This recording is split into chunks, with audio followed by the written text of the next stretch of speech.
ইন্নাল্লাহা ইয়া'মুরুকুম আন তু'আদ্দুল আমানাতি ইলা আহলিহা ওয়া ইযা হাকামতুম বাইনান নাসি আন তাহকুমু বিল আদল। আল্লাহ রাব্বুল আলামিন বলেন, নিশ্চয়ই আল্লাহ তোমাদেরকে আদেশ দিচ্ছেন আন তু'আদ্দুল আমানাতি ইলা আহলিহা, আমানত তার হকদারের কাছে ফিরায় দাও। এই জায়গাটাতে দায়িত্বকে আল্লাহ তাআলা আমানত বলে অভিহিত করেছেন। তার মানে চাবি বহনের দায়িত্ব আগে যার কাছে ছিল তার কাছে ফিরায় দেন। সাথে সাথে দায়িত্ব যে একটা আমানত, আল্লাহ তাআলা এই আয়াতে দায়িত্বকে আমানত বলে অভিহিত করেছে। মুফাসসিরিনে কেরাম বলেন, যেহেতু শব্দটি আম শব্দ, ব্যাপক শব্দ, আরবিতে অনেক সময় একটি শব্দ শত শত অর্থ উদ্দেশ্য প্রদান করে। যেহেতু এটা ব্যাপক শব্দ আমানত, সুতরাং আমানত যত কিছুর মধ্যে হয়, যত কিছুর মধ্যে আমানতদারিতা পাওয়া যায়, আল্লাহ তাআলা সকল বিষয়ের ক্ষেত্রে আমানতদার হওয়ার নির্দেশ দিয়েছে। তাহলে সামগ্রিকভাবে এই আয়াতে আল্লাহ তাআলার প্রথম নির্দেশ যে হে ইমানদারেরা, তোমরা আমানতদার হও। কি হওয়ার নির্দেশ দিয়েছেন জোরে বলেন? আমানতদার হওয়ার নির্দেশ আল্লাহ তাআলা দিয়েছেন। আমানতদারিতা এটা মুমিনের ভূষণ। প্রকৃত আমানতদার কখনো খেয়ানতকারী হতে পারে না, আর যার মধ্যে খেয়ানতের স্বভাব সে কখনো প্রকৃত মুমিন হতে পারে না। আমানতদারিতা মুমিনের ভূষণ। এটা সাধারণ একটি গুণ নয়, বরং কিছু গুণ আছে মানুষ যদি অর্জন করে এতে তার ব্যক্তিত্ব বাড়ে। তবে আমানতদারিতা এমন একটা গুণ, যেই গুণ ঈমানের সাথে সম্পৃক্ত একটি গুণ।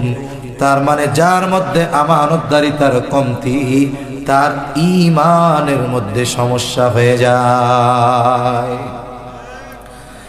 এজন্য রাসূল আকরাম সাল্লাল্লাহু আলাইহি ওয়াসাল্লাম বলেন, লা ঈমানা লিমান লা আমানাতা লাহ।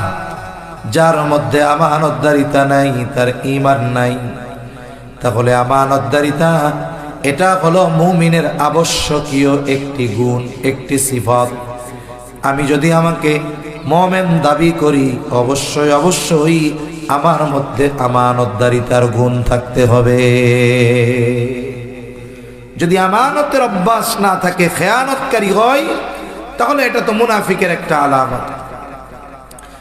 তবে আফসোসের বিষয়, অনেক মানুষ আমরা আমানতদারিতার ব্যাপারে স্বচ্ছ ধারণা না থাকার কারণে অনেক সময় নিজেদের অনিচ্ছায় খেয়ানত করে বসি।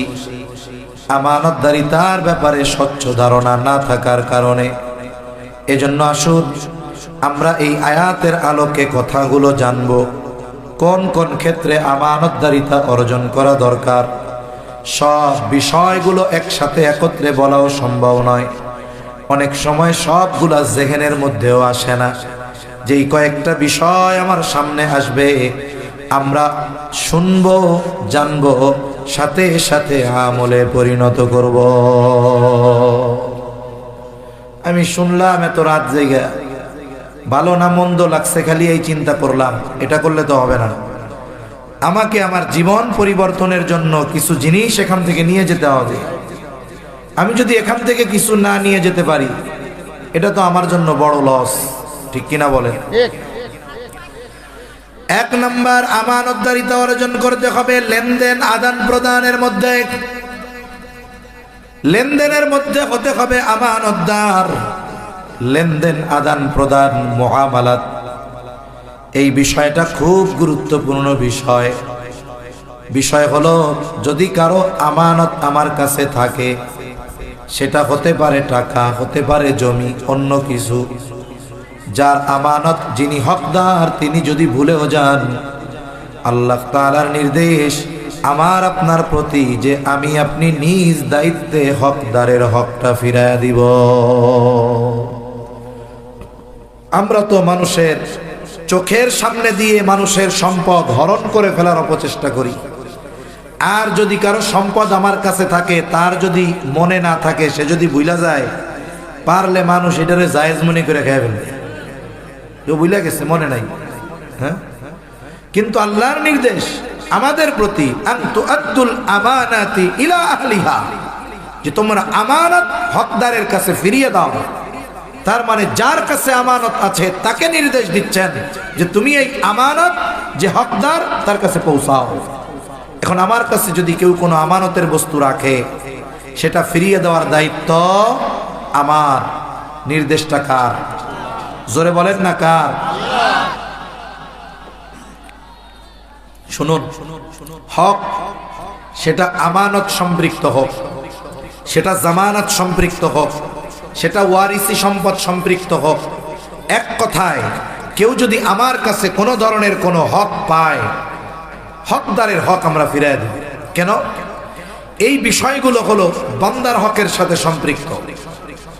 কিয়ামতের দিন আল্লাহ রাসূল সাল্লাল্লাহু আলাইহি ওয়াসাল্লাম বলেছেন, সবচাইতে নিঃস্ব হবে ওই ব্যক্তি যার নামাজ, রোজা, হজ, যাকাত কোনো কিছুর অভাব ছিল না, কিন্তু দুনিয়ায় সে মানুষের হক নষ্ট করত, আদায় করে নাই হক।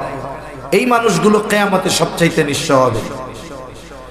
এজন্য আমি আপনি সব সময় চেষ্টা করব, দুনিয়া থেকে যখন চলে যাব, কোনো ব্যক্তি যেন আমার আপনার ব্যাপারে এই কথা না বলতে পারে, লোকটা মরে গেছে কিন্তু তার কাছে আমি এটা পাও না, ওটা পাও না। বোন, আত্মীয় স্বজনরা যেন না বলতে পারে আমি আমার ভাইয়ের কাছে জমি পাওনা ছিলাম, আমারে দেয় নাই। কোনো হকদার যেন না বলতে পারে আমার আমানতের সম্পদ সে বক্ষণ করেছে। কোনো ব্যক্তি যেন এই কথা না বলতে পারে ক্ষমতা, প্রভাব, প্রতিপত্তির কারণে আমার জমি দখল দিয়েছে। কেউ যেন না বলতে পারে। বান্দার হকের ব্যাপারে আমার আপনার নবীজি কতটা সচেষ্ট ছিলেন। নবীজি সাল্লাল্লাহু আলাইহি ওয়াসাল্লাম দুনিয়া থেকে বিদায় নেওয়ার কয়েকদিন আগে অসুস্থ অবস্থায় সাহাবায়ে কেরামকে মসজিদে নববীর মধ্যে একত্রিত করেছেন। যেই কথাগুলো নবীজি তখন বলেছেন, কথাগুলোর মধ্যে এটাও ছিল যে তোমরা যদি কেউ আমার কাছে কোনো হক পাও সেটা চেয়ে নাও। আমি চাই না কেউ আমার কাছে কোনো হক পাওনা থাকবে, আর এমত অবস্থায় আমি আল্লাহ তাআলার সাথে মিলিত হব। তাহলে এক নাম্বার বিষয়, লেনদেনের মধ্যে আমি আপনি আমানতদার হব, লেনদেনে স্বচ্ছতা রাখবো। কারো আমানতের বস্তু, জামানতের বস্তু, কারো হক, সেটা টাকা পয়সা হোক, জমি জাতি হোক, যা হয় হোক, আমি হকদারকে ফিরিয়ে দিব। আমি লেনদেনে পরিপূর্ণ আমানতদার হব। তাহলে এক নাম্বার আমানতদারিতা অর্জন করতে হবে লেনদেনের মধ্যে।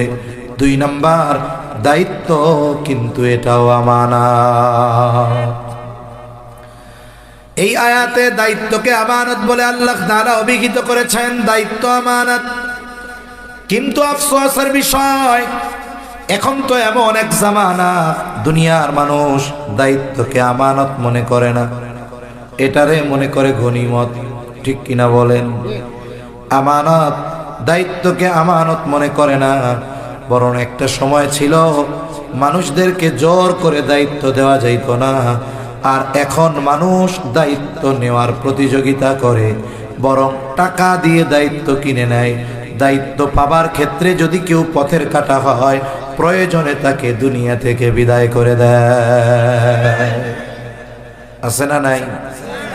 দায়িত্ব টাকা দিয়ে কিনে নেয়, নেওয়ার প্রতিযোগিতা করে। অথচ এক সাহাবীর ব্যাপারে বর্ণনা আছে এরকম। একবার আলোচনা হচ্ছে এক মজলিসের মধ্যে, হযরত ওমর রাদিয়াল্লাহু তাআলা আনহু, সম্ভবত ওনার সময়, যে রাষ্ট্রের একটা গুরুত্বপূর্ণ দায়িত্ব দেওয়া যায় কারে, আলোচনা হইতেছে, পরামর্শ। একজন বলছে অমুককে দেওয়া যাইতে পারে। সম্ভবত যার কথা বলা হয়েছে তিনি আবু যর গিফারি রাদিয়াল্লাহু তাআলা। অমুককে দেওয়া যাইতে পারে। কয়েকজন মিলে বলছে হ্যাঁ, ওনারে দিলেই ভালো হয়। তবে ওই মজলিসে সিদ্ধান্ত হয় নাই, কি হইছে, আলোচনা হইছে। ওই মজলিসের একজন গিয়ে উনারে বলতেছে, আলোচনা তো হইছে, রাষ্ট্রের এই দায়িত্ব আপনাকে দেওয়া হতে পারে। উনি পেরেশান হয়ে গেছেন এই কথা শুনে। কেন? যে আমারে যদি এই দায়িত্ব সত্যই দিয়ে দেয়, এই দায়িত্ব তো আমানত, দায়িত্ব তো একটা বোঝা। উনি চিন্তায় পেরেশানিতে রাতের বেলা এলাকা ছেড়ে চলে গেছেন। কেন? যদি ওই দায়িত্ব আমাকে দিয়ে দেওয়া হয়, এটা তো আমানত, আমার দ্বারা যদি দায়িত্ব পালনে কোনো ত্রুটি বিচ্যুতি হয়, আল্লাহর কাছে কেমনে জবাব দিব আমি? আর এখন দায়িত্ব নেওয়ার প্রতিযোগিতা, মেরে ফেলবে মানুষ দায়িত্ব নেওয়ার জন্য, দায়িত্ব কেনার জন্য দায়িত্বকে নিলামে তোলা হয়। একটা সময় আমাদের স্থানীয় সরকারের নির্বাচন ছিল, যেগুলো এই ইউনিয়ন পরিষদ নির্বাচন, এই সব সময়ও মোটামুটি ব্যক্তি নির্বাচন করা যাইত, বুঝেন নাই? কারণ দলীয় মার্কা থাকতো না। কিন্তু যখন এই ইউনিয়ন পরিষদ নির্বাচনেও দলীয় মার্কা দেওয়া শুরু হইল, তখন মোটামুটি সবাই বুঝে যেই দল ক্ষমতায় আছে ওই মার্কাকে ঠেকায়, বুঝেন নাই? তার মানে মার্কা নিতে পারলেই চেয়ারম্যানই আর কেউ ঠেকাইতে পারবে না। এই জন্য কি হইতো, দেখা যাইতো ওই ক্ষমতাসীন দলের লোকজন ওই নির্দিষ্ট প্রতীক পাওয়ার জন্য প্রতিযোগিতা শুরু করত। এখন কি হইছে, বলে মার্কা তো ওই দলের একটা, মার্কা প্রার্থী 15 জন, এখন একটা পণ্য একটা বোতল 15 জনের প্রয়োজন, তাহলে কি হবে জানেন? এই 20 টাকার পানি 200 টাকা হয়ে যাইব। কেন? তখন আর ফিক্সড রেটে বিক্রি হবে না, তখন এটা নিলামে উঠবে, নিলামে। এই 20 কে সবাই নিবে, 50 100 করতে করতে 20 টাকার মাল হয়ে যাবে 200 টাকা, চাহিদা বেশি। এখন মনে করেন যে মার্কা তো নিতেই হবে, এবার কম্পিটিশন চলে। একজন কয় 1 কোটি আমি দিমু, আর একজন কইছে আমিও দিমু। ও তাইলে 1 কোটির কাস্টমার অনেক। আমাদের অঞ্চলে একজন শুধুমাত্র এই মার্কা পাওয়ার জন্য শুনেছিলাম 3-3.5 কোটি টাকা উপর মহলে দিছিল। চেয়ারম্যানই মার্কা পাওয়ার জন্য 3.5 কোটি টাকা। এখন 3.5 কোটি টাকা আমাদের কাছে নাই, তবে এদেশ থেকে লক্ষ কোটি টাকা পাচার হয়েছে। আমি জানি না কোন ক্যালকুলেটর কম্পিউটারে এই সংখ্যা বসানো যাবে কিনা, বসাইলে পড়তে পারবো কিনা। লক্ষ লক্ষ কোটি টাকা এদেশ থেকে পাচার হয়েছে। 100 কোটি টাকা দিয়ে যদি একজনকে বসায় দেওয়া হয় যে তোমারে টাইম দেওয়া হইল, এই টাকা গুনতে পারলে তুমি এই টাকার মালিক, ও মইরে যাবে, টাকা গুইনা শেষ করতে পারবে না। এখানে লক্ষ লক্ষ কোটি কোটি টাকা, লক্ষ কোটি টাকা এদেশ থেকে পাচার হয়েছে। এগুলো শুনতে শুনতে আমাদের কাছে না থাকলেও 2, 4, 5 কোটি 10 কোটি এগুলো আমাদের কাছে পানি ভাতের মতো লাগে, যদিও নাই। কিন্তু ওই যে সংখ্যা শুনতে শুনতে কি মনে হয়েছে, এটা কোনো ব্যাপারই না। যে দেশে একজন ছাত্র নেতা 1000 কোটি টাকার মালিক হতে পারে, তাহলে বড় বড় নেতা যারা, তারা 250-300 বাড়ি সুন্দর মতো ইংল্যান্ডে করবে, এটা স্বাভাবিক বিষয়। এখন উনি 3.5 কোটি টাকা দিয়ে মার্কাটা পাইছে।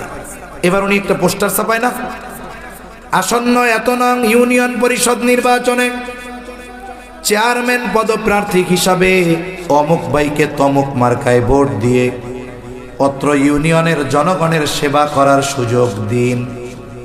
একটু বলেন তো, উনি নির্বাচনে দাঁড়াইছে কেন?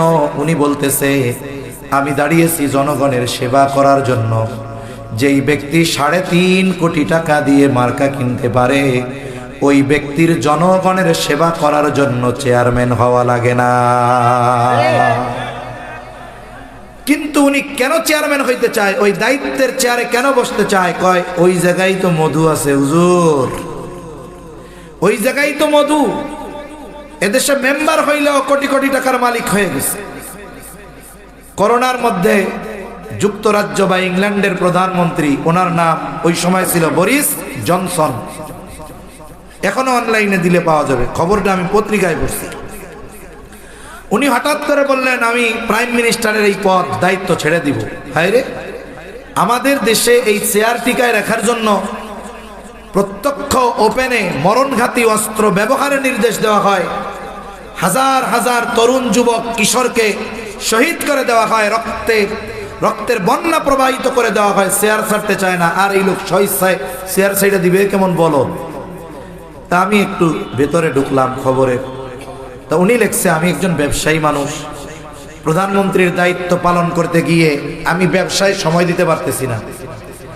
ব্যবসায় সময় দিতে না পারার কারণে অবস্থা কি, প্রাইম মিনিস্টার হিসাবে যেই অনারিয়াম সম্মানী ভাতা আমার জন্য, এটা দিয়ে আমার ফ্যামিলি চলে না, এটা দিয়ে আমার ফ্যামিলি চলে না, এজন্য দায়িত্ব ছেড়ে দিব। ঠিক ওই সময় আমার একটা কথা মনে হয়েছে, ওই সময় কইছে যে তোর কপাল বড় পোড়া, তোরা 200 বছর আমাগো দেশ থেকে কি নিছস, কিছুই নিতে পারলি না। তুই সব কিছু বাদ দিয়া প্রধানমন্ত্রিত্ব ছাইড়া বাংলাদেশে নাগরিকত্ব নিয়া ওই সময় মনে করছি যে কোনো মতে একটা মেম্বার হ, মেম্বার।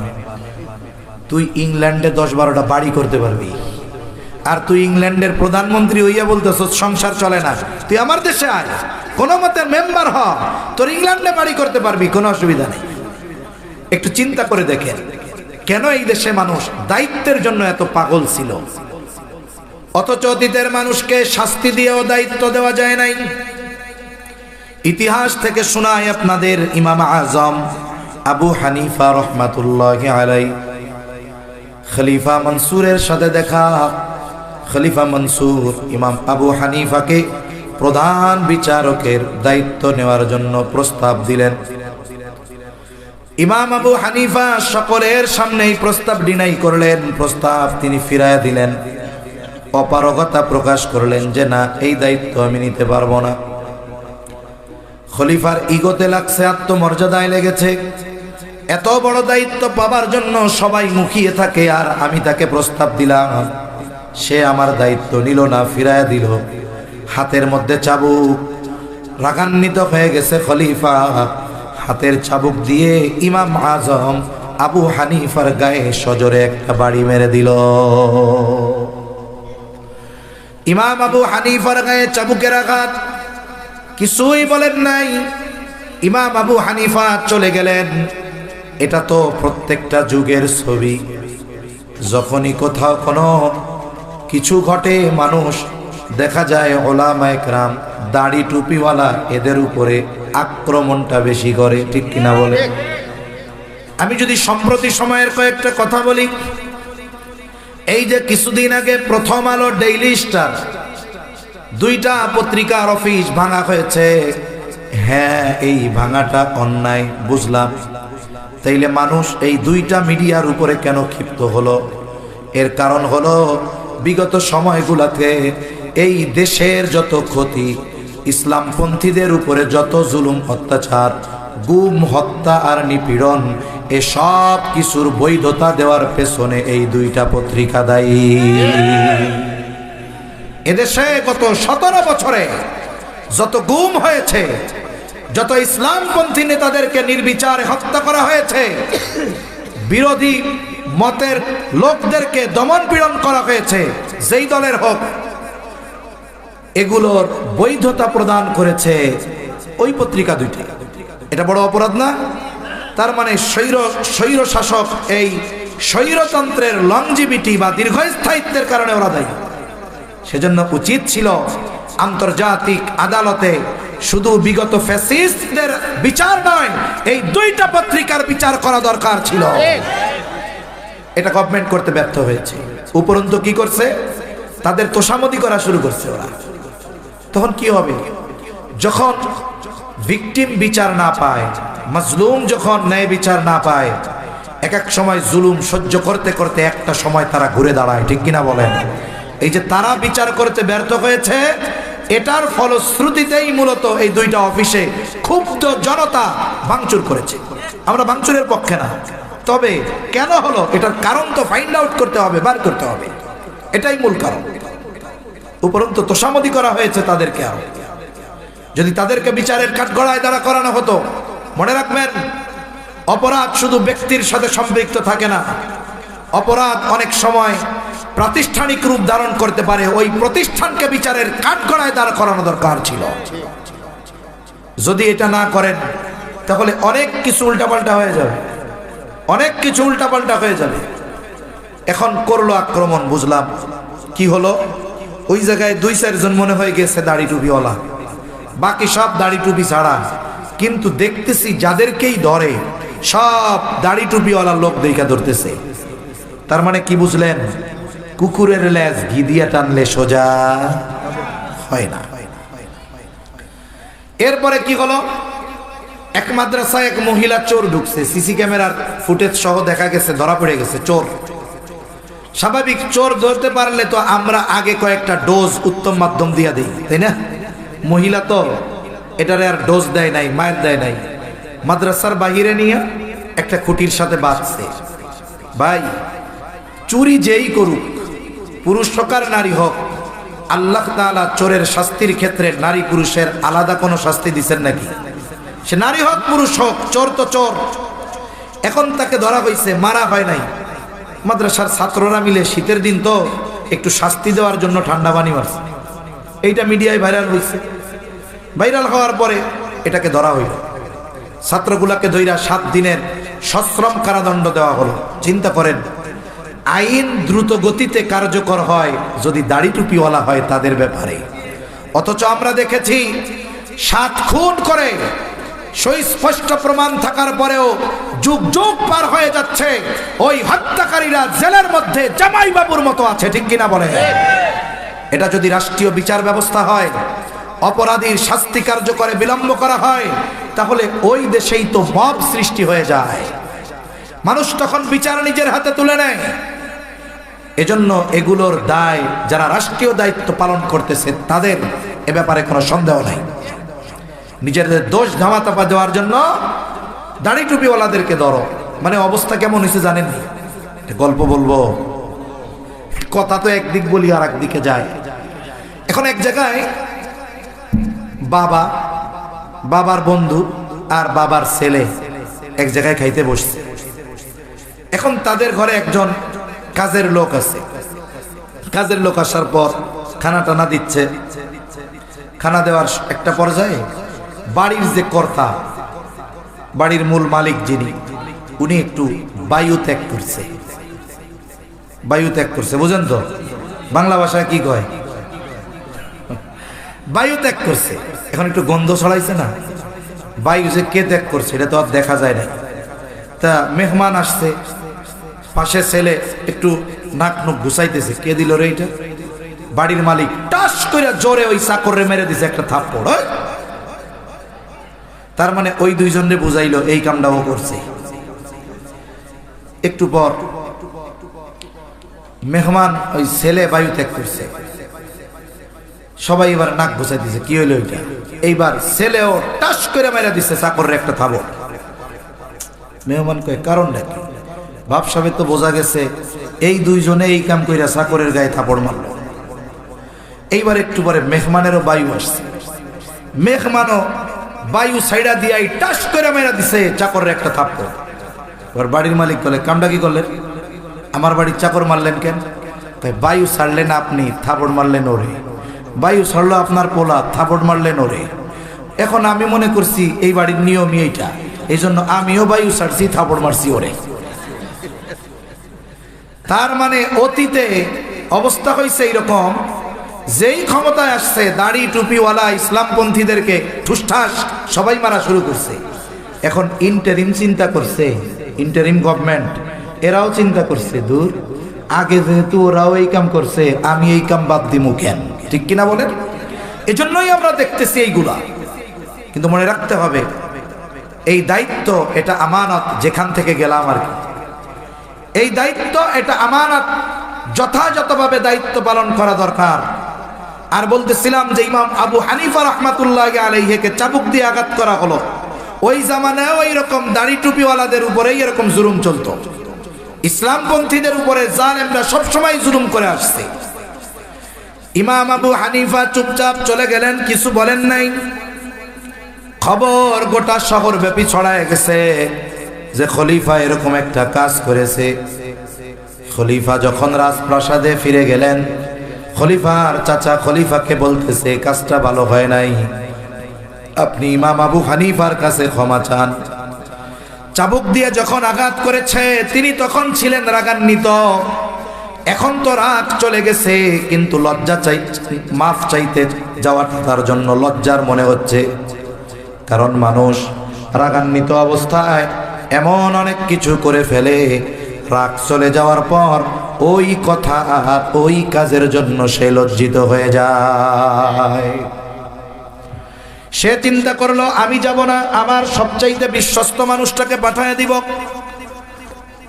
খলিফা মনসুর তার সবচাইতে বিশ্বস্ত মানুষটাকে পাঠিয়ে দিলেন ইমাম আবু হানিফার কাছে।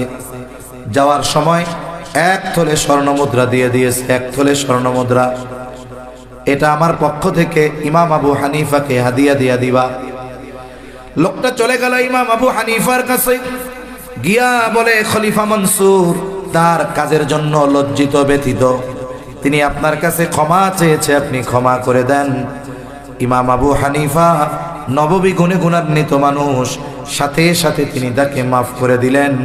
এবার লোকটা বড় চতুর, জানে যে যদি সরাসরি বলি খলিফা হাদিয়া দিছে নিবে না। এবার বলে আপনি যে ক্ষমা করলেন এই ব্যাপারে খলিফা নিশ্চিত তখনই হবে যখন আপনি খলিফার দেওয়া এই হাদিয়াটা গ্রহণ করবে। হাদিয়া যদি গ্রহণ করেন তবে তিনি সুনিশ্চিত হবেন। ইমাম আবু হানিফা বলেন না না, হাদিয়া নেওয়া লাগবে না, এটা নিয়ে যাও, আমি তাকে মাফ করে দিয়েছি। লোকটা পিড়াপিড়ি করতেছে। ইমাম আবু হানিফা এবার বলতেছে তোমার খলিফা আমাকে এত পয়সা হাদিয়া দিল, এক থলে স্বর্ণ মুদ্রা, তোমার খলিফার এটা কি তার ব্যক্তিগত সম্পদ নাকি অন্য কোথাও থেকে দিয়েছে? লোকটা বলে উনি এত সম্পদ কোথায় পাবে, এটা রাষ্ট্রীয় কোষাগার থেকে আপনাকে দেওয়া হয়েছে। বলেন তো রাষ্ট্রীয় কোষাগার, রাষ্ট্রের যেই সম্পদ, এই সম্পদের মালিক কি প্রধান উপদেষ্টা নাকি? না। এই দায়িত্ব পালনের জন্য তার একটা অনারিয়াম আছে, সম্মানী আছে, কাজের সুবিধার জন্য অনেক ফ্যাসিলিটিস আছে, যেই অনারিয়াম তার জন্য নির্ধারণ করা হয়েছে। এর বাইরে রাষ্ট্রের সম্পদ থেকে একটা টাকা যদি নিজের কাজে ব্যয় করে, বলে ওই এক টাকার মধ্যে এই দেশে যদি 18 কোটি মানুষ থাকে, প্রত্যেকের হক রয়েছে। ইমাম আবু হানিফা বললেন এটা ফিরায় নিয়ে যাও। খলিফাকে গিয়ে বলবা রাষ্ট্রের সম্পদ যেখানে সেখানে ব্যবহার করার অনুমতি তার নাই, বরং এটা হেফাজতের দায়িত্ব, এই দায়িত্ব তার কাছে আমানত, এটা ফিরায় নিয়ে যাও। এই দায়িত্ব পালনের জন্য তাকে যেই সম্মানী দেওয়া হয় তার থেকে 1 টাকা বেশি রাষ্ট্রীয় সম্পদ থেকে গ্রহণ করার অনুমতি তার জন্য নাই। ফিরায় নিয়ে যাও, এটা হেফাজতের দায়িত্ব তার, যাকে খুশি তাকে এই সম্পদ দিয়ে দেওয়ার অধিকার ইসলাম তাকে দেয় নাই। আমাদের দেশে কি হয়, যা হয় তা তো বলাই যায়, অহেতুক কাজে কোটি কোটি টাকা ব্যয় হয়। আমরা বুঝলাম মানুষের ত্যাগ অবদান স্মরণীয় করে রাখার জন্য অনেক কিছু আছে, কিন্তু আমরা কি দেখি, স্মৃতি স্তম্ভ বানাতে গিয়ে কোটি কোটি টাকা ব্যয় করা হয়, অথচ খোদ রাজধানীর বুকে হাজারো মানুষ শীতের রাত কম্বলবিহীন লুঙ্গিটাকে গায়ে দিয়ে অতিবাহিত করে। কি হবে আমার ওই মিনার দিয়ে, কচু ছাতা দিয়ে? যদি আমার দেশের মানুষ গরিব থাকে, মানুষ যদি অভুক্ত থাকে, বস্ত্রহীন থাকে, কি হবে ওই অপচয় খরচ করে? কোনো লাভ আছে? কোনো লাভ নাই। ইমাম আবু হানিফা লোকটাকে ফিরায় দিল, লোকটা চলে গেল। খলিফার কাছে গিয়ে বলতেছে খলিফাতুল মুসলিমিন, ইমাম আবু হানিফা আপনার হাদিয়া তো নেয় নাই, উল্টা আপনার খেয়ানতকারী কইছে। কিছু মানুষ আছে ছোট্ট বিষয়কে মিথ্যার প্রলেপ দিয়ে এটাকে বড় করে তুলে। খলিফা প্রচন্ড রাগান্বিত হয়ে গেলেন, নির্দেশ দিলেন বাহিনীকে, যাও, কত বড় স্পর্ধা, আমাকে খেয়ানতকারী বলে, ওকে ধরো, আটক করো, জেলখানার মধ্যে বইরা রাখো। জেলখানার মধ্যে বলে রাখা হলো। ঐতিহাসিকেরা বলে ইমাম আবু হানিফাকে প্রতিদিন চাবুক দিয়ে আঘাত করা হতো, আর বলা হতো তুমি যদি প্রধান বিচারকের দায়িত্ব নাও তোমাকে ছেড়ে দেওয়া হবে। ইমাম আবু হানিফা চাবুকের আঘাতে জর্জরিত, প্রধান বিচারকের দায়িত্ব গ্রহণ করেন নাই। ঐতিহাসিকদের থেকে 2টা বর্ণনা পাওয়া যায়। একটা হলো যখন তিনি তার অবস্থার উপরে অনড় অটল খাবারের সাথে বিষ প্রয়োগ করে ওনাকে শহীদ করে দেওয়া হলো। আর এক বর্ণনা, উনি যখন প্রচণ্ড অসুস্থ ওনাকে ছেড়ে দেওয়া হলো, তবে গৃহবন্দী করে ফেলা হলো। ওই অবস্থাতেই একটা সময় তিনি দুনিয়া থেকে বিদায় নেন। ওনার শাগরেদরা জিজ্ঞাসা করলো, উস্তাদ, যেই দায়িত্ব গ্রহণের জন্য আপনার উপরে এত জুলুম, এত অত্যাচার, ওই সময় যদি গোটা দুনিয়াতে প্রধান বিচারকের দায়িত্ব নেওয়ার জন্য যোগ্যতা সম্পন্ন একজন ব্যক্তি থাকতো, ওই ব্যক্তি হতেন ইমাম আবু হানিফা রহমাতুল্লাহি আলাইহি। আপনি এত জুলুম অত্যাচার সহ্য করলেন, এরপরেও আপনি কেন প্রধান বিচারকের দায়িত্ব নিলেন না, অথচ সব যোগ্যতা আল্লাহ আপনাকে দিয়েছেন? ইমাম আবু হানিফা বলেন, শোনো, যেই দায়িত্ব আমি নেই নাই, ওই দায়িত্বের ব্যাপারে কিয়ামতের দিন আল্লাহ আমাকে জিজ্ঞাসা করবে না।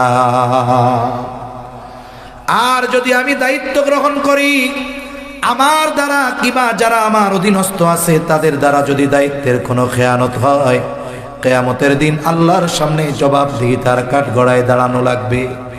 আবু দাউদের বর্ণনা, নবীজি বলেন, তোমাদের কাউকে যখন কোনো সরকারি দায়িত্ব দেওয়া হয়, কেউ যদি ওই দায়িত্ব পালনে সুদ পরিমাণ খেয়ানত করে, সুদ পরিমাণ, বলেন তো একটা সুসের দাম কয় লাখ টাকা?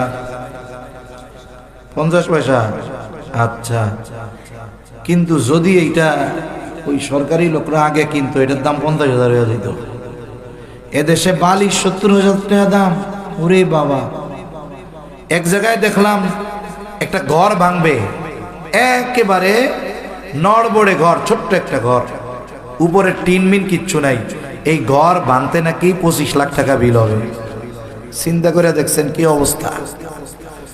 অথচ নবীজি বলেন, কেউ যদি সুদ পরিমাণ খেয়ানত করে, সুদ পরিমাণ, কিয়ামতের দিন ওই ব্যক্তি খেয়ানতের বোঝা নিয়ে আল্লাহর সামনে হাজির হবে। এ হাদিসটা ইমাম আবু হানিফা জানতেন, এই জন্য দায়িত্ব নেওয়াকে ভয় পাইতেন। কিন্তু এখন আমরা দায়িত্ব নেওয়াকে প্রতিযোগিতা মনে করি, টাকা দিয়ে দায়িত্ব কিনি। অথচ আফসোসের বিষয়, এই দায়িত্বটা ছিল আমাদের জন্য আমানত। এই যে রাষ্ট্র পরিচালনার দায়িত্বে যারা আছে, দায়িত্ব যারা পাবে, অবশ্যই অবশ্যই এই দায়িত্বটা তাদের কাছে আমানত। কঠিন এক বিষয়। এজন্য আমি আপনি যখন কাউকে দায়িত্বের ব্যাপারে সমর্থন দিব, এ বিষয়টাও খেয়াল করা দরকার যে আমি যার পক্ষে সমর্থন দিচ্ছি তার মধ্যে আমানতদারিতার গুণ আছে কিনা, এটা দেখা দরকার। এজন্য আমি আমার থিমস এরকম আর কি, যে আমি মার্কা দেখে ভোট দিব না, আমি ভোট দিব ব্যক্তি দেখে। যে যাই বলুক, আমার ভোট আমি দিব, যারে খুশি তারে দিব তা নয়। এই ভোট এটা সুপারিশ এবং সমর্থনের মতো। আল্লাহ তাআলা কোরআনে বলেন, মান ইয়াশফা শাফাআতান হাসানাতান ইয়াকুল লাহু নাসীবুম মিনহা ওয়া মান ইয়াশফা শাফাআতান সাইয়্যাতান ইয়াকুল লাহু কিফলুম মিনহা। আপনি যদি ভালো কাজের জন্য সুপারিশ করেন, এখন ওই ব্যক্তি যদি সুপারিশের পরে ভালো কাজ করে, ওই ভালো কাজের সব যে সুপারিশ করবে সে পাবে। যে মন্দ কাজের জন্য সুপারিশ করলো, এখন যদি ওই ব্যক্তি মন্দ কাজ করে, ওই মন্দ কাজের গুনাহ ওই সুপারিশকারী সেও পেতে থাকবে। তাহলে 2 নাম্বার বিষয় আমানত, দায়িত্ব আমানত। 3 নাম্বার, কথাও কিন্তু আমানত হয়, কথাও আমানত। নবীজি সাল্লাল্লাহু আলাইহি ওয়াসাল্লাম বলেন, ইযা হাদাসার রাজুলু সুম্মা ইলতাফাতা ফাহিয়া আমানাতুন। যখন কেউ কোনো কথা বলে আর এদিকে সেদিকে তাকায়, ফাহিয়া আমানাতুন, এদিক সেদিক তাকায়া ওই কথাটা যার কাছে বলে, নবীজি বলেন ওই কথাটা তার কাছে আমানত হয়ে যায়। আমানত হয়ে যায়, কিছু বলার দরকার নেই। তবে হ্যাঁ, এটাও ঠিক বুঝতে হবে কোন কথা আমানত আর কোন কথা আমানত না। যেই কথা গোপন করলে রাষ্ট্রের ক্ষতি হবে, ইসলামের ক্ষতি হবে, মানুষের জানমালের ক্ষতি হবে, এই কথা গোপন রাখার সুযোগ নাই, এটা বলে দেওয়া দায়িত্ব। কিন্তু কিছু কথা আছে যেগুলোর সাথে মানুষের আত্মসম্মান, মান মর্যাদা জড়িত থাকে। এরকম কিছু ব্যক্তিগত কিছু কথা আছে, পারিবারিক কিছু বিষয় আছে যেগুলো মানুষ জানলে সে লজ্জা পাবে। এখন দেখা গেল একজন আইসা আমার কাছে বলল, আমারে দিয়ে আমি উদাহরণ দেই, আমারে বিশ্বাস করে বলল, হুজুর আমার তো খুব একটা সমস্যা। কি সমস্যা? হুজুর দেখেন তো এলাকার মানুষ খুব সম্মান করে, শ্রদ্ধা করে, এটা তো বাইরের চেহারা হুজুর, ভেতরের অবস্থা তো আপনি জানেন না। কেন, কি হয়েছে? এ কথা হুজুর কারো কাছে না যায় বলা, না যায় সওয়া। আপনারে খুব বিশ্বাস করি, দিলটা হালকা করার জন্য আপনার কাছে কই। কি বলেন? হুজুর আমি তো বাইরে বড় মস্তানি দেখাই, মানুষে বড় সম্মান করে, পাওয়ার দেখাই, কিন্তু আমার তো ঘরের মধ্যে আমার বউ আমারে বিড়াই। এখন কম তো এই কথা কি মানুষের কাছে কওয়া যায়? কিন্তু দুঃখের ঠেলায় কাউরে না বললে তো বুকের ব্যথা। এবার আমার কাছে বইলা বলল যে হুজুর এই কথাটা আপনার কাছে কইলাম, আল্লাহর হস্তে আপনি আর কারো কাছে কইেন না হুজুর। এই কাম শেষ। আমারে যেই বলছে হুজুর আপনার কাছে বললাম, আর কারো কাছে বইলেন না, এইটা না বললে যতটুক টাইম গোপন থাকতো, বলার কারণে এখন আর গোপন থাকে না, না বললে আর ভালো লাগে না, পেটের মধ্যে পটপট করে, খাবারও হজম হয় না। হ্যাঁ, এইবার ওই লোক চোখের আড়াল হওয়ার আগে পাশের জন ডাক দিয়ে কয়, চাচা শুনছেন নি? আমি কি শুনবো? কইল তো আপনার কাছে। চাচা আমার লোকটা খুব বিশ্বাস করে, কারো কাছে কইতে মানা করছে, আপনার কাছে খালি কইলাম। ওনার বউ ওনারে খুব পিটায়, আপনি কিন্তু কাউরে কইেন না। আমারও তো কারো কাছে বলা মানা ছিল, আমি যেই রোগের কারণে ওনারে কইছি, ওনার মধ্যেও তো এখন সেই রোগ ঢুকছে। এখন উনি আর একজনের কাছে গিয়া বলে, এই হুজুর কি মিথ্যা কথা কয়? না না, আল্লাহর ওলি হুজুর মিথ্যা কথা কইব? তাইলে শোন, অমকরে তো আমরা এত হেডামলা ভাবি, জানো ওই লোকের অবস্থা কি? কি কয়? হুজুরে কইছে আমার কাছে, আমি তোরে কই, তুই কাউরে কইস না।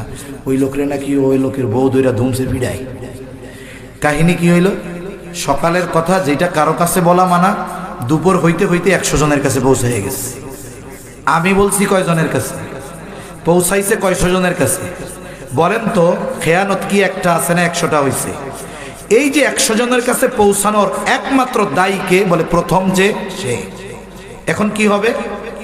নবীজি হাদিসের মধ্যে বলেন, যার দ্বারা যখন কোনো ভালো কাজের সূচনা হয়, এই ভালো কাজ যতদিন চলে, যতজন করে, যার দ্বারা ভালো কাজের সূচনা হলো, ওই ভালো কাজ করনেওয়ালা সকলের সমপরিমাণ সওয়াব ওই ভালো কাজের সূচনাকারীর আমলনামায় যোগ হয়ে যায়। এই যে 24টা বছর এই মাহফিল চলতেছে, হয়তো এমনও লোক আছে যারা শুরুতে ছিল, এখন দুনিয়ায় নাই। ওই যে শুরু করে দিয়ে গেছে, চলতেছে, ওলামায়ে কেরাম আসতেছে, কিছু দিনই কথা আমরা বলতেছি, নিজেরা আমল করার চেষ্টা করতেছি, কিন্তু হয়তো যার দ্বারা শুরু হয়ে গিয়েছিল তাকে অনেকে চেনেন না, আমিও চিনি না, কিন্তু ওই লোক কবরে শুয়ে শুয়ে এই নেকগুলোর সওয়াব তার আমলনামায় যোগ হয়ে যাচ্ছে। আবার নবীজি বলেন, কারো দ্বারা যখন কোনো মন্দ কাজের সূচনা হয়, ওই মন্দ কাজ যতজন করে আর যতদিন চলে, ওই সকলের মন্দ কাজের সমপরিমাণ পাপ গুনাহ তার আমলনামায় যোগ হয়ে যায়। নবীজি এই হাদিসের শেষে বলেন, এই দুনিয়ায় অন্যায়ভাবে যত হত্যাকাণ্ড কিয়ামত পর্যন্ত সংগঠিত হবে, এই সব হত্যাকাণ্ডের সমপরিমাণ গুনাহ আদম আলাইহিস সালামের ওই হত্যাকারী সন্তান, যার দ্বারা এই পৃথিবীতে সর্বপ্রথম অন্যায়ভাবে হত্যাকাণ্ড শুরু হয়েছিল, তার আমলনামায় যোগ হয়ে যাবে। এজন্য খবরদার, যদি এমন কোনো কথা কেউ আমার আপনার কাছে বলে, আমি আপনি তার সম্মান নষ্ট করার জন্য এই গোপন কথা বলে দিব না, দোষটুটির কথা মানুষকে বলে দিব না। কারণ নবীজি এক হাদিসের মধ্যে বলেন, কেউ যদি কোনো মুমিনের দোষ ত্রুটি গোপন করে, যেটা গোপন করলে ইসলাম শরিয়ত মানবতার কোনো সমস্যা নাই, দোষ ত্রুটি যদি গোপন করে, তাহলে আল্লাহ ওই ব্যক্তির দুনিয়া আখিরাতের দোষ ত্রুটি গোপন করে দেয়।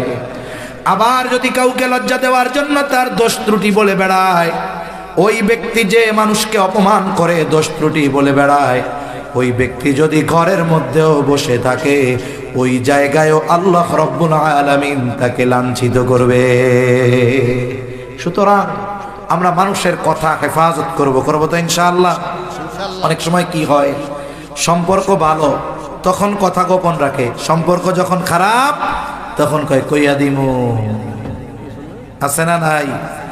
অথচ বলেন তো, আমানত কি শুধু বন্ধুরটা হেফাজত করতে হবে, শত্রুরটা করতে হবে না?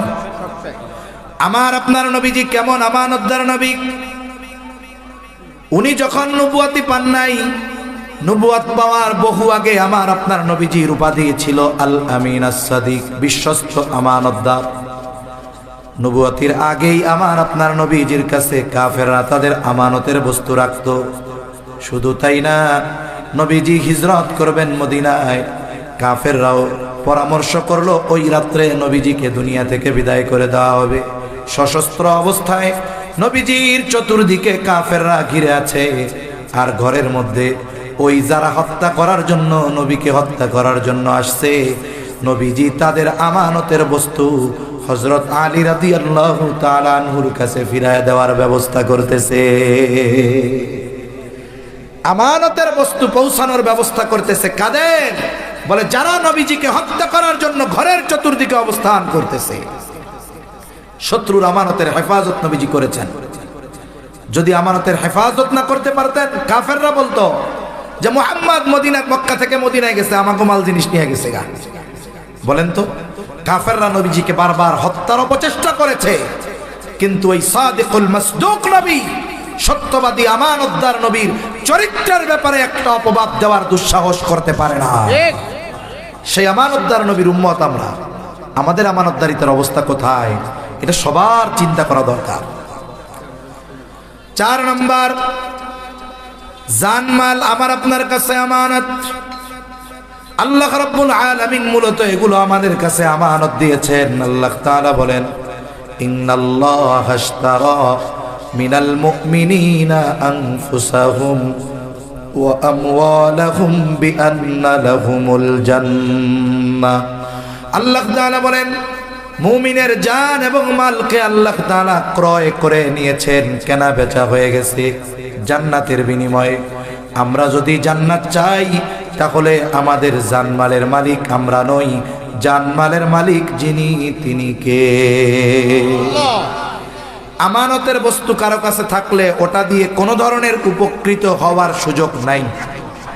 এমনি যদি কেউ জমা রাখে, এটার এক মাসালা। কেউ যদি আমানত রাখে, এটার আর এক মাসালা। মনে করেন একজন 500 টাকা আমার কাছে জমা রাখছে, জমা রাখেন কালকে নিমুনে। এখন আপনি বাজারে গেছেন, ওই সময় টাকাটা দিছে, সুন্দর নদীর মাছ উঠছে, ওই 500 টাকা যেটা জমা রাখছে ওইটাই আছে, ওইটা দিয়ে মাছ কিনে বাড়িতে আসছেন, পরে বাড়ির থেকে চকচকা 100 টাকার 5টা নোট দিয়ে দিয়েছেন, অসুবিধা নাই। কিন্তু যদি বলে যে এই টাকাটা আপনার কাছে আমানত, টাকাটা ছেড়া, আপনি চিন্তা করলেন এটা দিয়ে বাজার করে নিয়ে যাই, বাসার থেকে নতুন একটা টাকা দিব, এ সুযোগ নাই। হুবহু বস্তুটাকেই হেফাজত করতে হবে, শুধু পরিমাণ হেফাজত নয়, ওই সময় মূল বস্তুটাও আমার কাছে আমানত। এখন এই জানমাল তো আমানত আমার আপনার কাছে, আমানতের জিনিস কি ব্যবহার করা যায়? জোরে বলেন, যায়? যায় না। তবে আল্লাহ ব্যবহারের অনুমতি দিয়েছেন নির্দিষ্ট গণ্ডির মধ্যে। আল্লাহর রাস্তায় ব্যয় করেন, আল্লাহর রাস্তায় জীবন উৎসর্গ করে দেন, আল্লাহর রাস্তায় সম্পদ ব্যয় করেন, অসুবিধা নাই। তবে শুধু আল্লাহর রাস্তায় ব্যয় করব, দান সাদাকা করব, এতেই ফজিলত তা নয়। নবী জানায় দেন, এই যে পরিবারের পেছনে যে ব্যয় করা হয়, এটা যদি অপচয় না হয় আর হারাম না হয়, এই যে ব্যয়টা, এটাও আমার আপনার জন্য সাদাকা। ভালো খাওয়া, ভালো পড়া ইসলাম মানা করে নাই, আপনি ভালো খান, ভালো পড়েন, কিন্তু আপনি ওই টাকা দিয়ে যদি ইসলামের বিরুদ্ধে ব্যয় করেন, শক্তি ক্ষমতাকে যদি ইসলামের বিরুদ্ধে ব্যয় করেন, অবশ্যই অবশ্যই আল্লাহর দেওয়া এই জানমাল যেই আমানত, এই আমানতের খেয়ানত করা হবে স্বয়ং আল্লাহ তাআলার সাথে। 5 নাম্বার, শরীয়তের বিধিবিধান আমানত। আল্লাহ তাআলা কোরআনুল কারীমের মধ্যে বলেন, ইন্না আরাদনাল আমানাতা আলাস সামাওয়াতি ওয়াল আরদি ওয়াল জিবাল فأبين أن يحملنها وأشفقن منها وحملها الإنسان।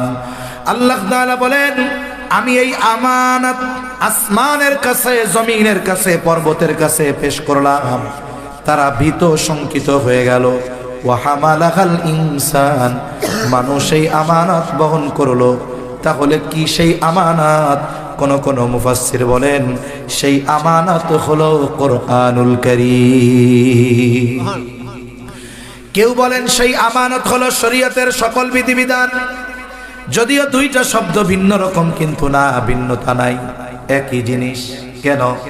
বলে মুমিনের যত বিধিবিধান, সংবিধান, এটা আছে যেই কালামে, সেটার নাম হলো কোরআন। কোরআন হলো হুদাল লিল মুত্তাকিন। এখানে মুত্তাকিন দ্বারা উদ্দেশ্য ইমানদার। তাহলে এই কোরআন হলো ইমানদারদের জন্য পথ প্রদর্শক। এই কোরআন আমার আপনার কাছে আমানত। শরীয়তের যত আদেশ নিষেধ আমার আপনার কাছে আমানত। আল্লাহ যত আদেশ করেছেন এগুলো আমানত, যত নিষেধ আমানত। নিষেধ যদি অমান্য করি, বলে অমান্য করার কারণে আমানতের খেয়ানত হবে। যেই বিষয়টা নিষেধ অমান্য করে করব, এরপর ওইটার গুনাহ হবে। আদেশ নামাজ পড়তে হবে, আদেশ কার? আল্লাহ। এখন একজন নামাজ পড়লো না, তাহলে আদেশ ছিল আল্লাহর, তাহলে কি হলো? এই আদেশ অমান্য করার কারণে খেয়ানত হলো। এরপরে না করার কারণে, না পড়ার কারণে, না দেওয়ার কারণে যেই গুনাহ, এই গুনাহ তার আমলনামায় যোগ হবে। এই জন্য মনে রাখতে হবে, আমাদের দিন প্রতিষ্ঠার জন্য যেমন নামাজ কায়েম করার আদেশ দিয়েছেন আল্লাহ, দিন প্রতিষ্ঠা করারও নির্দেশ দিয়েছেন কে? আল্লাহ।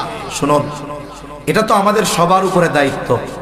আমরা যদি বলি যে ইসলাম প্রতিষ্ঠা করতে হবে, দিন প্রতিষ্ঠা করতে হবে, অনেক ভাই মনে করে এটা মনে হয় নির্দিষ্ট ব্যক্তি আর দলের দায়িত্ব, এটা হুজুরদের দায়িত্ব। না না, এই দায়িত্ব প্রত্যেকটা ইমানদারের দায়িত্ব। এটা কোনো দলীয় দায়িত্ব নয়।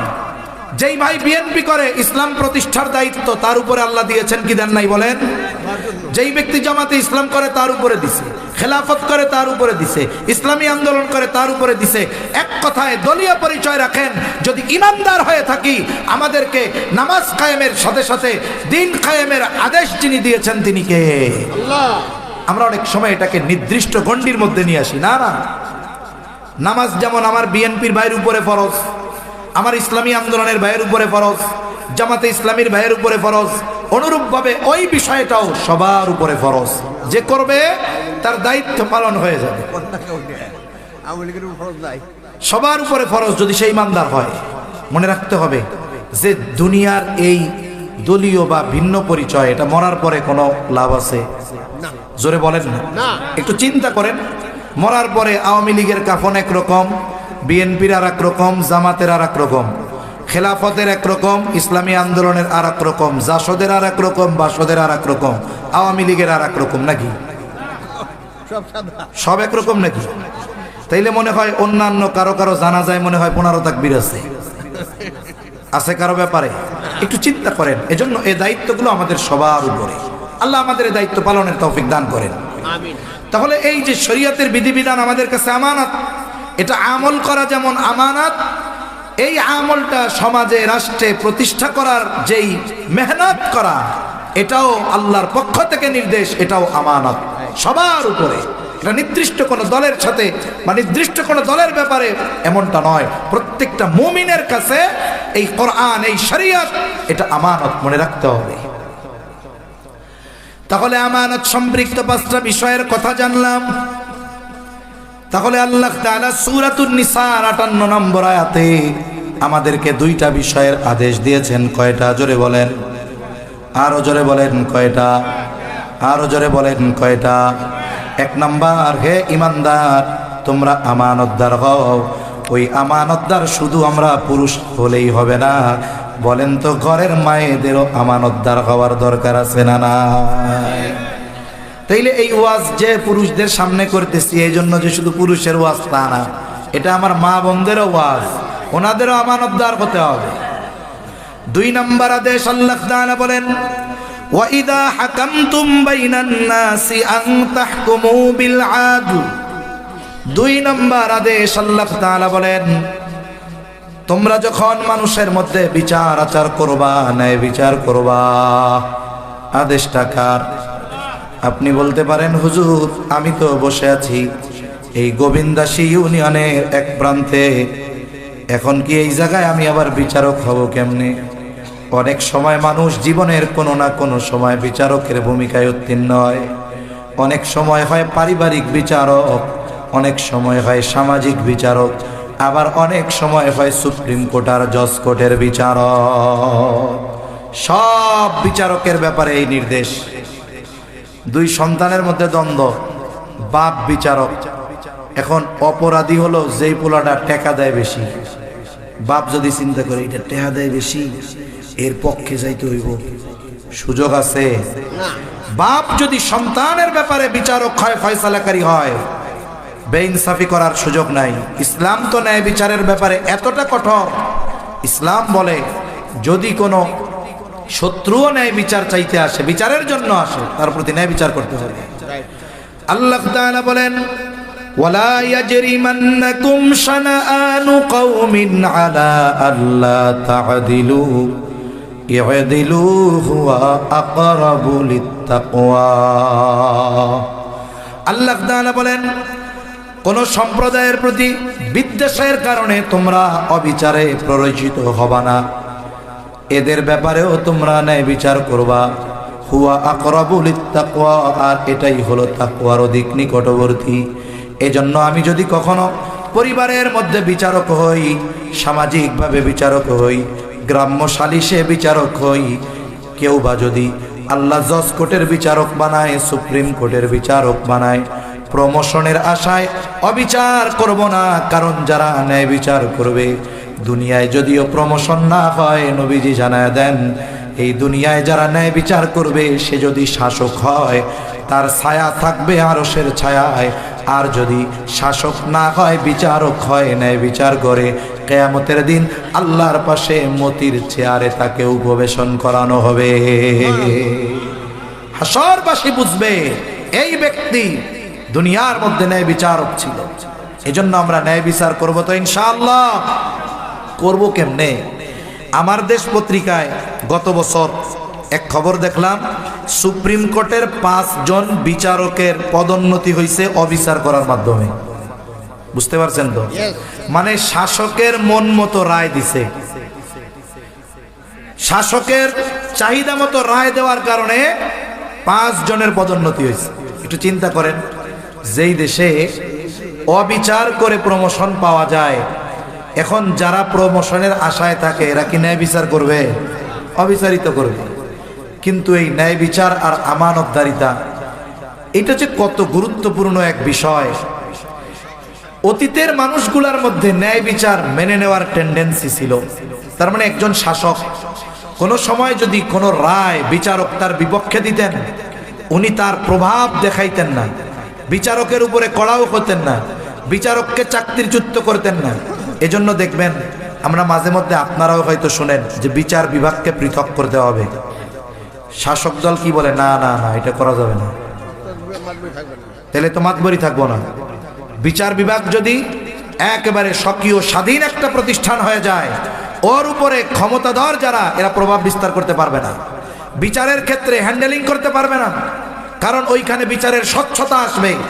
আর ইসলামী শাসন ব্যবস্থায় বিচারকের উপরে কোনো হস্তক্ষেপ করার অধিকার কোনো শাসকের ছিল না। শাসকরা বিচারকের সামনে বিচার মানতে বাধ্য হইত। এর শত শত উপমা দেওয়া যাবে, কিন্তু এখনকার শাসকরা বিচারকই বসায় তাদের নিজেদের মন মতো, যেন রায়টা আমার মতো দেয়। তাইলে বলেন তো, যেখানে এই সিস্টেম, সেখানে ন্যায় বিচার আশা করা আকাশ কুসুম কল্পনার মতো। অথচ অতীতের মানুষেরা ন্যায় বিচার মানতেন। যত বড় প্রভাবশালী আর প্রতাপশালী হোক না কেন, রায় বিপক্ষে গেলে মাথা চাড়াও দিতেন না, বিচারকের উপরে কড়া হতেন না। আমি ছোট্ট একটা ঘটনা বলে আমার আলোচনা শেষের দিকে নিয়ে যাব। খলিফাতুল মুসলিমিন হযরত ওমর রাদিয়াল্লাহু তাআলা আনহু, তিনি একদিন বাজারে গেছেন, এক অমুসলিম ইহুদির কাছ থেকে একটা ঘোড়া কিনেছেন। ঘোড়াটা কিনলেন, দেখাশোনা কমপ্লিট। এইবার ঘোড়ার মূল্য পরিশোধ করে তিনি বাজারের বাহিরে চলে আসলেন।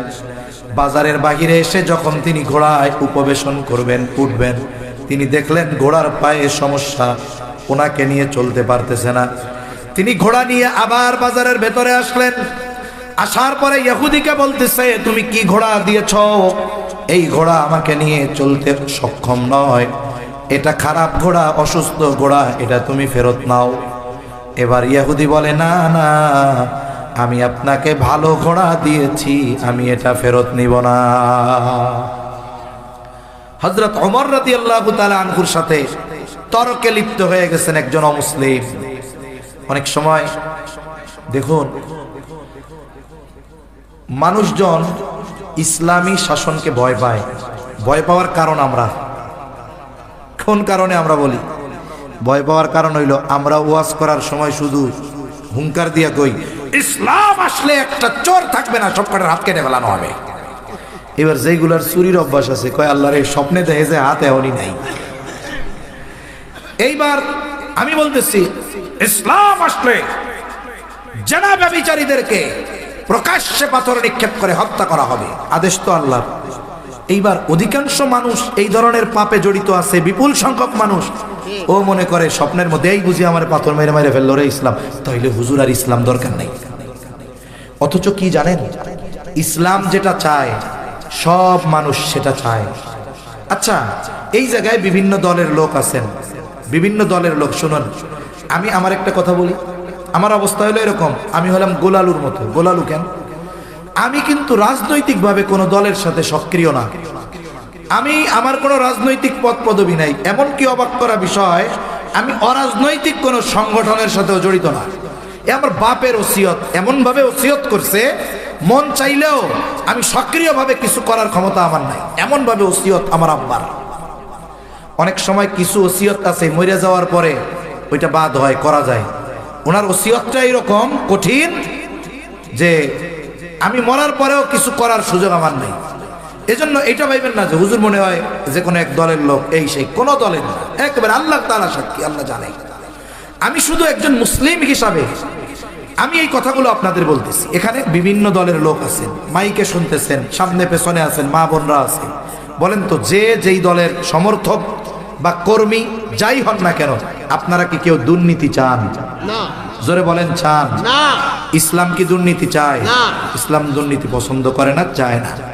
তাহলে বোঝা গেল আপনাদের চাওয়া আর ইসলামের চাওয়া এই জায়গায় মিল আছে। আপনারা কি খুনোখুনি চান? সমাজের মধ্যে দ্বন্দ্ব ফাসাদ হোক, এগুলো চান? ইসলামও তো চায় না। আপনারা চান যে হত্যাকারী জেলের মধ্যে জামাই বাবুর মতো থাকবে আর হক কথা বলার কারণে ফাঁসির কাস্টে ঝোলার অপেক্ষা করবে, এই বেইনসাফি অবিচার চান? না। ইসলামও তো অবিচার চায় না। তার মানে কি জানেন, এটা আমরা ভাবি না কোনো সময়। সব মানুষ যেটা চায় ওইটাই ইসলাম চায়।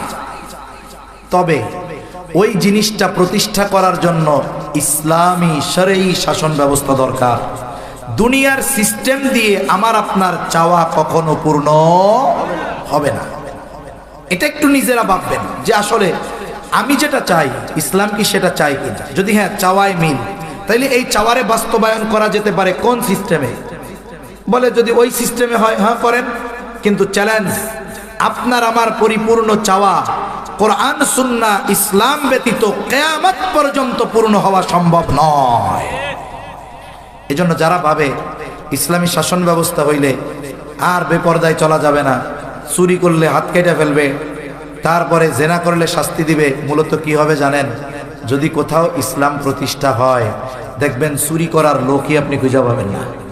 মানুষ জেনা ব্যভিচারী করবে না, মানুষ বেপরদাই চলবে না। এখন যদি চুরি করে না করে, মানুষের যদি অভাব না থাকে, মানুষ চুরি করবে? জোরে বলেন, চুরি করবে? একবার গেছি মধুপুর, এই বড় বড় আনারস হয়ে রয়েছে, রাতের বেলা যাচ্ছি ফিরতেছি। এখন ওই লোককে কইলাম, ভাই এগুলো চুরি করে নাকি? হুজুর কেউ চুরি করবে না। কেন করবে না? বলে এলাকায় সবাই আছে, সবাই জানে যে চাইলেই 4-5টা দিয়ে দিব, তাই চুরি করার দরকার কি, চাইলেই যেহেতু পাইতেছি। তখন পরিবেশ পরিস্থিতি এমন হবে যে মানুষ জেনার দিকে এমনিই যাবে না, মানুষ চুরির দিকে এমনিই যাবে না, প্রয়োজনই হবে না। এই জন্য ইসলাম যেটা চায় এটা মানুষেরও চাওয়া, কিন্তু এই চাওয়াটা প্রতিষ্ঠা করা দুনিয়ার সিস্টেমে কতটুকু সম্ভব হবে এটা কম বেশি আপনারা সবাই জানেন। তো সম্মানিত উপস্থিতি, হযরত ওমর রাদিয়াল্লাহু তাআলা আনহু খলিফাতুল মুসলিমিন, তার সাথে তর্ক করতেছে একজন ইহুদি। অমুসলিম। একটু চিন্তা করেন তো, যদি এই রাষ্ট্রের রাষ্ট্রপ্রধানের সাথে কেউ যদি একটু তর্ক করে, ওর হাড্ডি গুড্ডি খুঁজে পাওয়া যাবে? জোরে বলেন, পাওয়া যাবে? তা আমি একজনের গত সময় বলছিলাম যে এক লোক স্বপ্নে দেখছে। এখন স্বপ্নে মানুষ অনেক কিছু দেখতে পারে। মনে করেন আমি আজকে রাত্রে স্বপ্নে দেখলাম যে আমি আমেরিকার প্রেসিডেন্ট।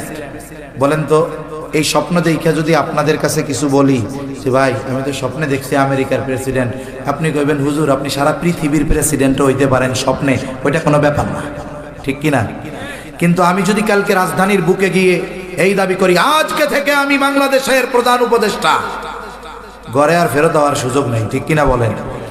তা একটা সময়ের অবস্থা ছিল এই রকম যে একজন স্বপ্নে দেখছে যে সে বাংলাদেশের প্রধানমন্ত্রী হয়েছে।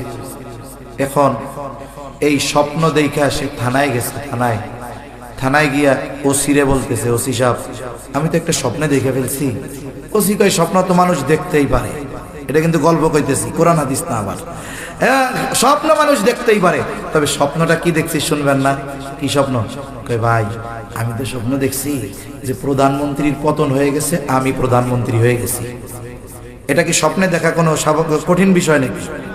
এখন ও সি লাঠিটা নিয়ে পাছায় পিটায় আর কয় স্বপ্ন দেখলি অন্য কিছু দেখতে পারলি না তুই? এই ছিল মানুষের স্বাধীনতা, যে স্বপ্ন দেখার আগেও ভাবা লাগতো যে আল্লাহ ওই রকম স্বপ্ন দেয়াইও না। যদি প্রশাসন জানে, ক্ষমতাধর ব্যক্তিরা জানে, তাহলে জাম থাকবে না। অথচ অর্ধ জাহানের শাসক খলিফাতুল মুসলিমিনের সাথে তর্ক করতেছে একজন ইহুদি।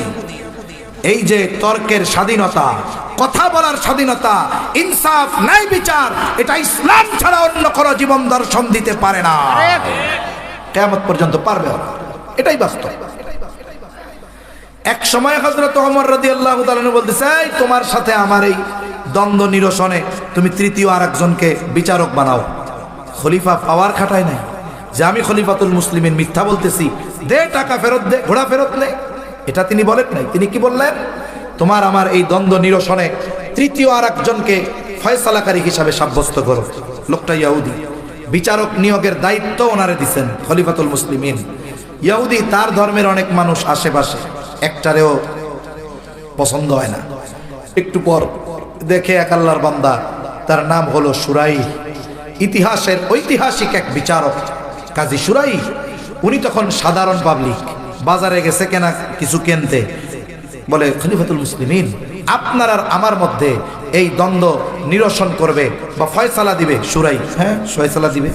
এবার শুরাইকে বলা হলো আমাদের দুইজনের মধ্যে এই সমস্যা একটু সমাধান করে দাও।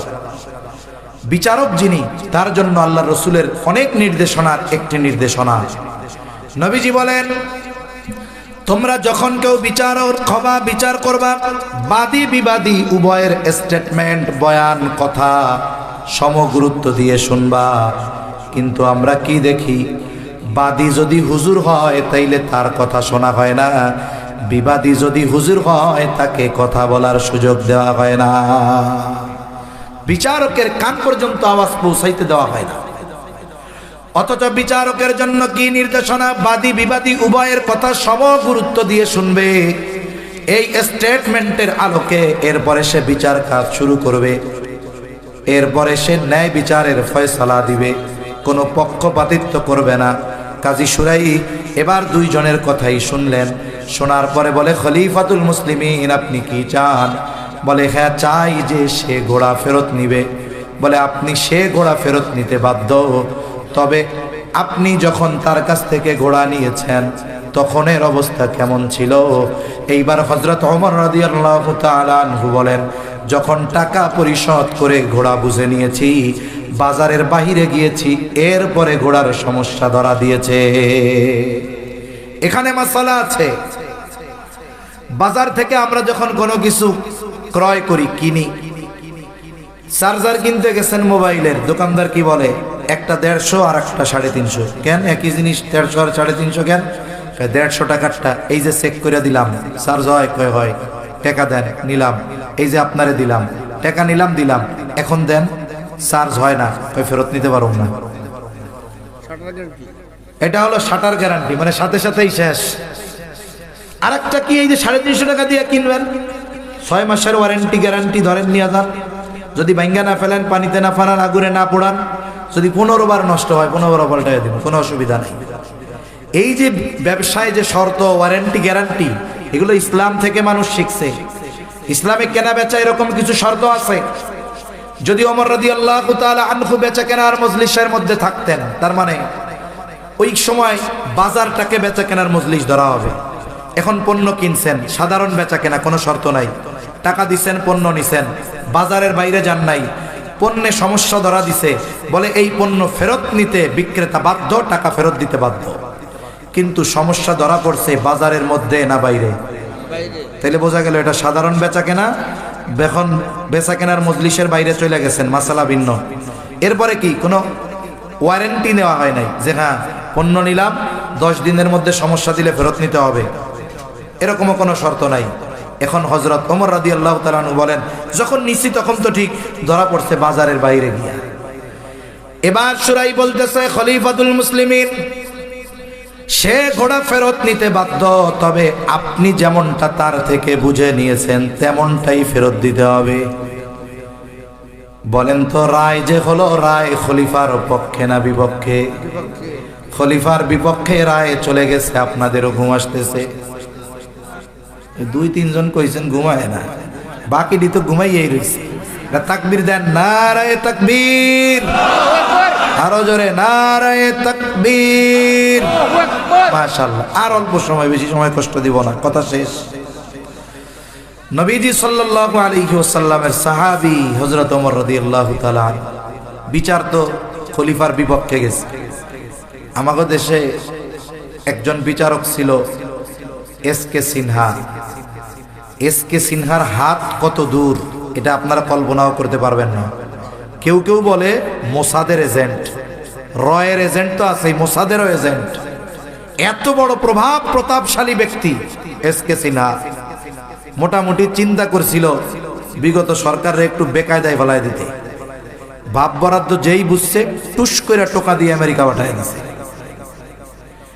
খলিফাতুল মুসলিমিন অর্ধজাহানের শাসক, তার বিরুদ্ধে রায় গেছে, উনি ওই সময় চুপ হয়ে গেছে।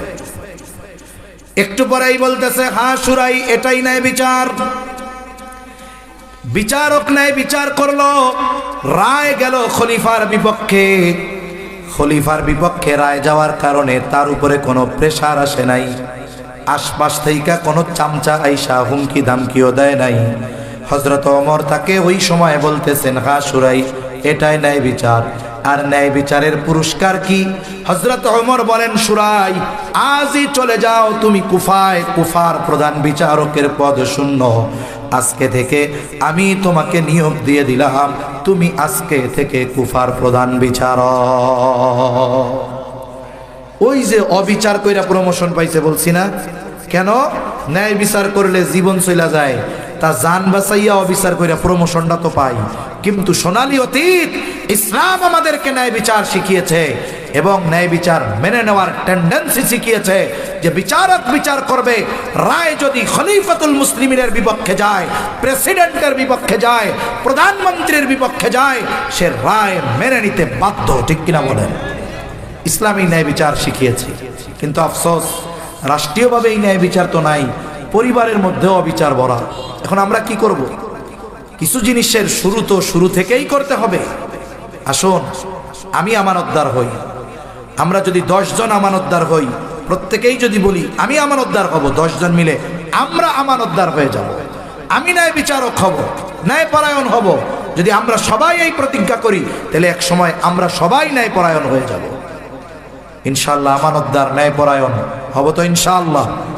প্রত্যেকটা জায়গায়, প্রত্যেকটা দায়িত্বে আমানতদারিতা আর ন্যায়পরায়ণতাকে বজায় রাখবো। এই দুইটা গুণ আল্লাহ তাআলা বলার পরে বলতেছেন, একটু খেয়াল করেন। ন্যায়পরায়ণ, ন্যায়পরায়ণতা, এই দুইটা বিষয়ের কথা বলার পর আল্লাহ তাআলা বলেন, ইন্নাল্লাহা নি'ম্মা ইয়া'iদুকুম বিহি, নিশ্চয় আল্লাহ তাআলা কতই না সুন্দর ওয়াজ করলেন। তার মানে আমানতদারিতা ও ন্যায়পরায়ণতা, এই দুইটা বিষয়কে সুন্দর গুণ বলে অভিহিত যিনি করেছেন তিনি কে? চেহারার সৌন্দর্য নষ্ট হয়ে যায়, কিন্তু কেউ যদি এই গুণগুলো অর্জন করার দ্বারা চারিত্রিক সৌন্দর্য অর্জন করতে পারে, বৃদ্ধ হয়ে যাবে, চুল পেকে পড়ে যাবে, চোখ অন্ধ হয়ে যাবে, চামড়া ঘুষায়া যাবে, তবু তার চারিত্রিক সৌন্দর্য নষ্ট হবে না। এজন্য ইমাম শাফিঈ রাহমাতুল্লাহি আলাইহি বলেন, এই দুইটা গুণ যদি কোনো ব্যক্তি অর্জন করে, ব্যক্তি সুন্দর। কার ভাষায় জোরে বলেন? আল্লাহর ভাষায়। এই দুইটা গুণ যদি কোনো সম্প্রদায় অর্জন করে, তারা সুন্দর, সৌভাগ্যবান। কোনো জাতি যদি অর্জন করতে পারে, তাহলে তারা সৌভাগ্যবান। এজন্য আল্লাহ বলেন, তিনি কতই না সুন্দর ওয়াজ তোমাদের করলেন, এরপরে আল্লাহ তাআলা কেমন যেন বলেন, বান্দা এত সুন্দর দুইটা গুণ অর্জনের নির্দেশ দিলাম, ওয়াজ করলাম, এখন এই ওয়াজের উপরে আমল করো কি করো না, এই ওয়াজ দুইটা নিয়ে কি আলোচনা সমালোচনা করো, আমি আল্লাহ শুনি আর দেখি। আল্লাহ বলেন, ইন্নাল্লাহা কানা সামিআন বাসীরা, নিশ্চয়ই আল্লাহ তাআলা সর্বশ্রোতা সর্বদ্রষ্টা। আমরা আমল করলে দেখবেন কে? আল্লাহ। আল্লাহর নামে তো জোরে কইছেন। আমরা যদি আমল করি দেখবেন কে? না করলে দেখবেন কে? যদি আলোচনা সমালোচনা করি, হুজুরে নিয়ে এটা এটা এটা কইছে, বলেন তো আমি না শুনলেও শুনবেন কে? দেখবেন কে? আল্লাহ দেখবেন। আল্লাহ দেখবেন, আল্লাহ শুনবেন। আর এই দুই গুণ অর্জনের মাধ্যমে মানুষ সৌভাগ্যবান হয়, চারিত্রিক সৌন্দর্য তার অর্জিত হয়, হোক সে নারী হোক সে পুরুষ। এরপরেও মা বোনদের জন্য কিছু কথা। আমার অনেক মা বোনেরা আছেন, মা বোনদের জন্য তো জান্নাত সহজ। মা বোনদের জন্য জান্নাত কি? সহজ। এক হাদিসের মধ্যে নবীজি বলেন, ইদা সাল্লাতিল মারাতু খামসাহা ওয়া সামাত শাহরাহা ওয়া আহসানাত ফারজাহা ওয়া তাআত বা'লাহা দাখালাত মিন আইয়া আবওয়াবিল জান্নাতি শাআত। নারীর ঈমান ঠিক আছে, এরপরে কি করবে? 5 ওয়াক্ত নামাজ যথাযথভাবে আদায় করবে। এই যে রমজান মাস আসতেছে, যথাযথভাবে রোজা রাখবে। যথাযথভাবে রোজা মানে কি? রোজা রাইখা গল্প গুজব গীবত পরনিন্দা মিথ্যা এইসব করা যাবে না। যথাযথভাবে রোজা রাখবে, সতীত্বের হেফাজত করবে, বিবাহের পরে দ্বীনি বিষয়ে স্বামীর ইতাআত করবে, আনুগত্য করবে। নবীজি বলেন, ওই নারী জান্নাতের যেই দরজা খুশি সেই দরজা দিয়ে জান্নাতে প্রবেশ করবে। সুবহানাল্লাহ। সম্মানিত উপস্থিতি, এই যে আমরা 2 দিনব্যাপী কথাগুলো শুনলাম, আগে কি শুনছেন জানি না, আমি 2টা বিষয়কে সামনে রেখে কথা বলছি। আমানতদারিতা, ন্যায়পরায়ণতা। আমার যোগ্যতা নাই, কিন্তু চেষ্টা করেছি। আপনারা কি ন্যায়পরায়ণতা আর আমানতদারিতার গুরুত্ব বুঝতে পেরেছেন? বলেন তো, এই 2টা গুণ প্রত্যেকটা মুমিনের মধ্যে থাকার দরকার আছে না নাই? তাহলে আমরাও আল্লাহর কাছে দোয়া করি, আল্লাহ আমাদের প্রত্যেককে পরিপূর্ণ আমানতদার, ন্যায়পরায়ণ হওয়ার তৌফিক দান করেন। সকলে বলি আমিন। সাথে সাথে সর্বশেষ কথা, আমার কথা শেষ। এই যে যুবক ভাইয়েরা আয়োজন করছে, এলাকাবাসী আয়োজন করছে, যুবকদের মধ্যে খুব উচ্ছ্বাস, আনন্দ। এরপরেও প্রচণ্ড শীত, আবার সাথে সাথে বাতাস ছাড়তেছে। আমি তো চিন্তা করতেছি সোফায় বসছি আরাম, এরপরেও এই চাদর বারবার টানতেছি, হাঁটু ঠান্ডা হয়ে যাচ্ছে। এরপরেও মুরব্বী বাবারা বৈশা আছেন। এই মাহফিল চলতেছে 24টা বছর ধরে। আমরা যদি 1-2টা কথাও প্রতিদিন স্মরণ করি, মনে রাখি, আমাদের জ্ঞান ভাণ্ডারে অনেক কিছু জমা হয়ে যাবে। তা এই ধরনের আয়োজনগুলোর কারণেই এদেশে যদি ইসলামের বিপক্ষে কেউ কিছু বলে, আলেম থেকে নিয়ে সাধারণ মানুষ দলমত নির্বিশেষে সাথে সাথে ফুসলে উঠে প্রতিবাদ করে। ঠিক কিনা বলেন? এগুলোর অনেক কারণ। এই কারণগুলোর মধ্যে একটি কারণ যে এই ধরনের ওপেন মজলিসে দ্বীনি আলোচনা করার সুযোগ থাকার কারণে। এজন্য এই আয়োজনগুলো সব সময় চলুক, হোক, এটা আমরা চাই কি চাই না? গতানুগতিক কোনো কালেকশন কিছু না, আমি পারিও না। শুধুমাত্র দোয়ার আগে অনেকে দিতে চান, ওনারাই বলছে, অনেকে স্বতঃস্ফূর্তভাবে দেয় এবং অনেকে আগ্রহের সাথে দেয়। এখন আপনাদের কাছে আমাদের এই যুবক ভাইরা একটু ব্যাগ নিয়ে যাবে, একেবারে কেউ খালি যাবেন না। আশা করি এই জায়গায় আপনার কাছে না থাকলেও আপনার পরিচিত কেউ থাকবে, আপনি তার কাছ থেকে নিয়ে হলেও অল্প কিছু হলেও এদের সাথে শরিক থাকেন। পকেট থেকে ছোট নোটটা বের করেন না, চেষ্টা করেন বড়টা বের করার। আর যদি 1000 টাকার নোট থাকে, বড়টা দরকার নাই, মাঝারিটা দিলে হবে। এবং সবার কাছে যান, সবাই দেন, অল্প যা আছে যে যা পারেন সবাই দেন, সহযোগিতা করেন। মা বোনদের ওই জায়গায় যাদের দায়িত্ব দেওয়া আছে, আপনারা তাদের কাছে সুন্দর